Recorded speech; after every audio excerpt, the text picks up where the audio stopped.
Meter reading ନେବାକୁ ଆସିଥିବା ଯୁବକକୁ ନିର୍ମମ ଭାବେ ହତ୍ୟା। ଘଟଣା ଘଟିଛି ତାରାସିଂହ ଥାନା କୁପାଟି ଗ୍ରାମରେ। ଆଜି ସକାଳୁ ସକାଳୁ ଗାଲେରୀ ଗ୍ରାମର ଲକ୍ଷ୍ମୀନାରାୟଣ ତ୍ରିପାଠୀ କୁପାଟି ଗ୍ରାମକୁ ଆସିଥିଲେ ମିଟର ରିଡିଂ ନେବା ପାଇଁ। ଯେହେତୁ ସେ ଦୀର୍ଘ ଦିନ ହେଲା ମିଟର ରିଡିଂ କାର୍ଯ୍ୟରେ ନିୟୋଜିତ ଥିଲେ ଏବଂ ସେ ଆଜି ଆସିଥିଲେ କୁପାଟି ଗ୍ରାମକୁ। ଗୋବିନ୍ଦ ସେଠୀ ନାମକ ଜଣକ ଯୋଉ ଉପଭୋକ୍ତା ରହିଛନ୍ତି ତାଙ୍କ ଘରରେ ମିଟର ରିଡିଂ ନେବା ସମୟରେ ହଠାତ୍ ଉଭୟଙ୍କ ମଧ୍ୟରେ ଗୋଟେ ଯୁକ୍ତିତର୍କ ହୋଇଥିଲା ମିଟର ବିଲ୍ କୁ ନେଇ।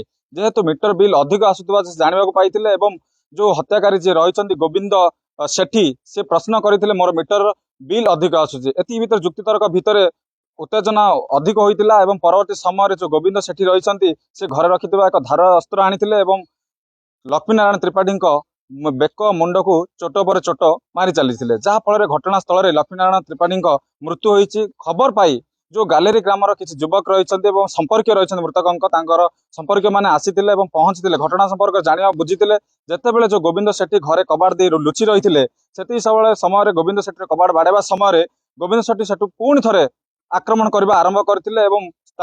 रिंकू नायक नामक जड़े युवक को आहत होती से बर्तमान भंजनगर मेडिकल प्राथमिक चिकित्सा पर अवस्था गुरुतर होबारु ब्रह्मपुर मेडिकल को पठा जायछि। एति भितर गोविंद सेठी जो माने जो आसी पचरे पचरे करने गोविंद सेठी हत्याकारी जी रही धरने गाँ लोक मैंने उत्त्यक्त लोक धरी पुलिस जिम्मा होते। गोविंद सेठी किसी जहाँ जना पड़ुछि से किसी शिकार होती आक्रमण शिकार होती आघात होता जहाँ सूचना मिली से भंजनगर मेडिकल चिकित्सा अच्छा। बर्तमान समय आप देखुए गोपाटी ग्रामर माहौल विजुअल माध्यम आपको देखा चाहिए माहौल देखो इलेक्ट्रिक डिपार्टमेंट समस्त कर्मचारी और पुलिस एसडीपीओ आसी पहुंच सारे तारासिंह थाना आईआईसी आसुच्चंती बेलगुंडा थाना आईआईसी आसुच्चंती भंजनगर पुलिस कर्मचारी मैंने आसी एठी नियोजित अच्छा।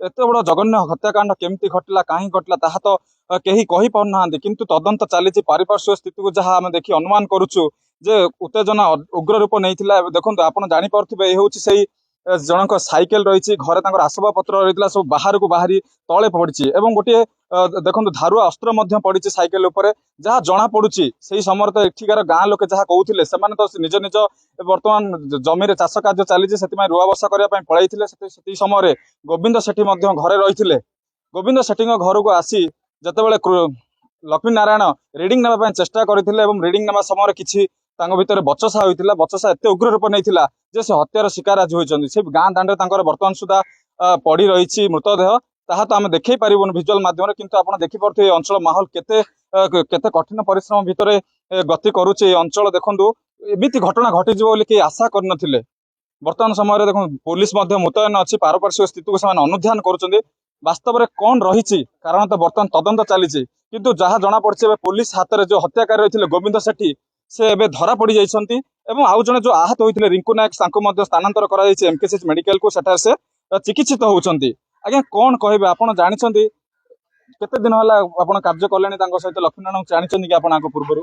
हां सर मु संतोष कुमार गौड़ कहूची तांकर सुपरवाइजर से बहुत बढ़िया मेलापी लोक से केबे भी माने हमें जानिबा हमें रागी जीव हठात तांको ऊपर से ना तांकी केबे कापर राखिबेनी ता भलिया लोक संगे ए जो जिंस घटिला आम तो भाभी पारनु सी सेमती किछि हेइथिबो कि बचसा आइथिबो ये बचसा करिया वाला पिला नुहंती सी यदि कौन आला सी हमको जणेबे भाई। प्रथम घटना जे रीडिंग नेबा पय आसी एमती के सत्यर शिकार होनतले प्रथम घटना हम भाबु। हां एटा प्रथम घटना पाटितुंड होइछि आमे सब बेले जिंस सब बेले डिवीजन को जणाउछु सब जिंस करूछु किंतु एमिति माने मारणात्मक आक्रमण एटा कि प्रथम प्रथम प्रथम घटना।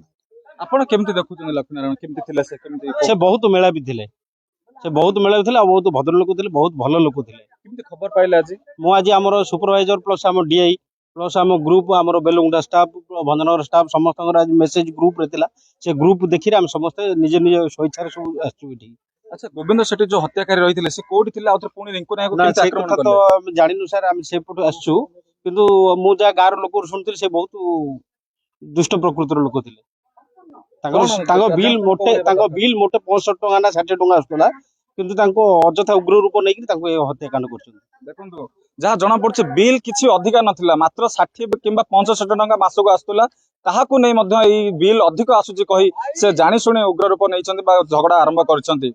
जा आपण एई जहाँ हम इलेक्ट्रिक डिपार्टमेंट जा कर्मचारी मानन ठारू सूचना नउतले हम ता जानि पारछु। भंजनगर कुपाडीरू राजेश कुमार पंडा ओटीवी।